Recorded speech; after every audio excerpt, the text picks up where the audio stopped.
Jeg står her med Frederik Otte, en af de nye spillere hos Wolves. Hvordan tror du, det bliver i morgen til julekop nede i Kolding? Jeg tror, det bliver en stor oplevelse for alle de unge spillere, som vi har på holdet, og en rigtig stor udfordring for mig, som ikke er vant til at have så mange unge spillere, og som på et hold, som egentlig er klar til at blive rigtig godt.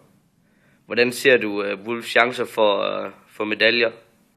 De er jo egentlig rigtig store nu, når vi kun er 4 hold dernede, og vi egentlig har brug for at få en sejr til at få et moralboost uden lige. Og det ser ud til, at vi sagtens kan få det nu, når vi har fået en forstærkning på holdet. Hvordan glæder du dig til din debut på Wolves-mandskabet? Det gør jeg i hvert fald. Jeg var til træning her i onsdag, så der kunne jeg allerede mærke, at de har rigtig godt efter, hvis man siger noget til dem. De vil rigtig gerne lære, og de er rigtig gode til at finde hinanden, hvis de endelig gider.